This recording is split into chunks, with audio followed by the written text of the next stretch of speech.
দেখেছো খাস্তা মচমচে হয়েছে। হ্যালো বন্ধুরা, তো আমি আজকে আবার অন্যদিনের মতো নতুন একটা রেসিপি নিয়ে এসেছি। আজকের রেসিপি হচ্ছে মুসুর ডালের পিঠা। তো চলো আমি এই রেসিপিটা কিভাবে বানাই তোমরা শেষ পর্যন্ত ভিডিওটা স্কিপ না করে দেখতে থাকো। তো চলো রেসিপিটা শুরু করি। এই পিঠাটা বানানোর জন্য লাগবে আমার মুসুর ডাল। তো দেখো আমি 100 গ্রাম মুসুর ডাল নিয়ে নিয়েছি। এবার ডালটা আমি ভালো করে পরিষ্কার করে ধুয়ে নেব। ডালটা ভালো করে পরিষ্কার করে ধুয়ে নিয়েছি। এবার ভালো সিদ্ধ করে নেব। মুসুর ডালটা সিদ্ধ করতে দিয়েছি। ডালটা প্রায় দেখো গলে গেছে। ডালটা গলে গেছে। এবার আমি ওর মধ্যে একটু হলুদ দিয়ে দেব। এটাকে ঘুটে নেব একটু, ডালটা একটু বেশ ঘুটে নেব। তো একটু লবণ দিয়ে দেব ওর মধ্যে, 1 চামচ মতো লবণ দিয়ে দিলাম। তো ডালটা দেখো ভালোভাবে গলে গেছে। এবার আমি ওর মধ্যে চালের গুঁড়ো দিয়ে দেবো। 1 বাটি চালের গুঁড়ো দিয়ে দিলাম। দিয়ে এবার আমি একটা শক্ত ডো বানিয়ে নেব।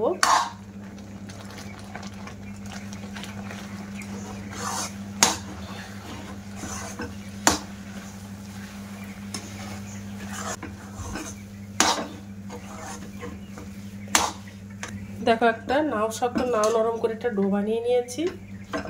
এবার আমি গ্যাসটা অফ করে দেব। এবার আমি ডোটা একটা প্লেটে তুলে নিলাম। এবার ডোটা আমি ঠান্ডা করে নেব। তো ডোটা অনেকটা ঠান্ডা হয়ে গেছে।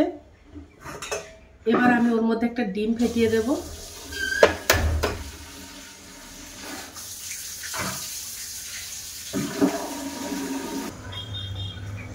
তো ডিম ফেটিয়ে দিলাম। আর ওর মধ্যে কুচানো কাঁচা লঙ্কা আর পেঁয়াজ কুচানো দিয়ে দেব। দিয়ে ডোটা ভালো করে চটকে মেখে নেব।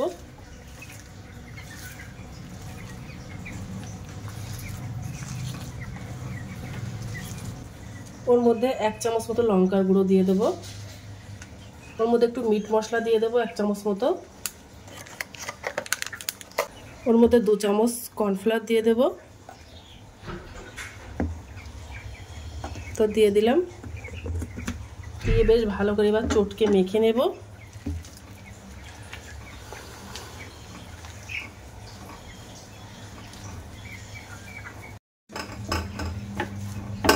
দেখো ভালো করে চটকে মেখে নিয়েছি। মেখে একটা ডো বানিয়ে নিয়েছি। এবার আমি পিঠাগুলো সব বানিয়ে নেব।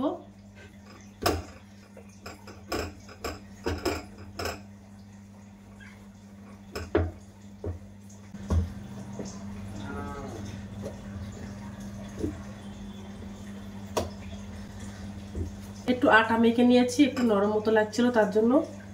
এবার আমি বেলে নেব। দেখো বেলনি দিয়ে একটু বেলে নিয়েছি, বেলে একটু পাতলা করে নিয়েছি। দেখো আমি একটা কুকি কাটার নিয়ে নিয়েছি। এই কুকি কাটার দিয়েই আমি ডিজাইনটা বানিয়ে নেব।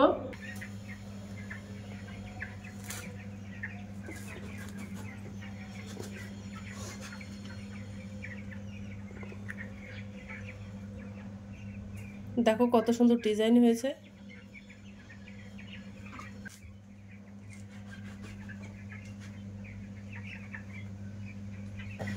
এবার দেখো একটা পিঠা নিয়ে নিয়েছি।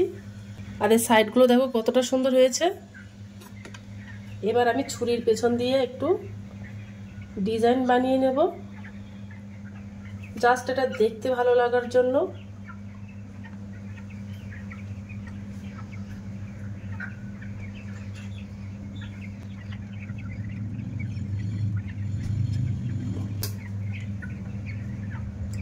দেখো দেখতে ভালো লাগছে কিনা।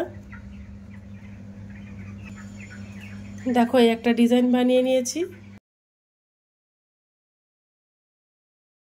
দেখো পিঠাগুলো সব বানানো হয়ে গেছে, কতটা সুন্দর লাগছে দেখতে। এবার আমি পিঠাগুলো সব ভাজা করে নেব। একটু তেল দিয়ে দেব।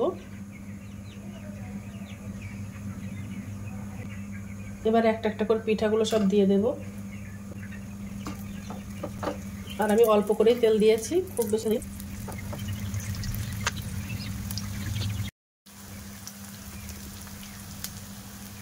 এবার একটু উল্টে দেব।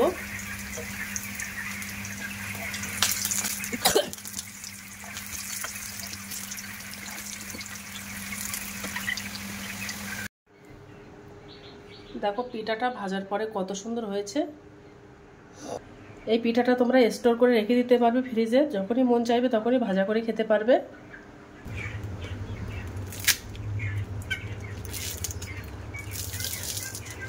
দেখেছো খাস্তা মচমচে হয়েছে। তো দেখো আমার পিঠাটা বানানো হয়ে গেছে। এই পিঠাটা দেখতে যেমন সুন্দর, খেতেও কিন্তু অসম্ভব মজাদার। তোমরা এগুলো বাড়িতে ট্রাই করতে পারো। তো আজকের দিনের মতো ভিডিওটা এখানে শেষ করছি। আগামী দিন আবার একটা নতুন ভিডিও চলে আসবো। তো টাটা বাই বাই, সবাই ভালো থাকবে, সুস্থ থাকবে। আগামী দিন আবার একটা নতুন ভিডিও দেখা হবে।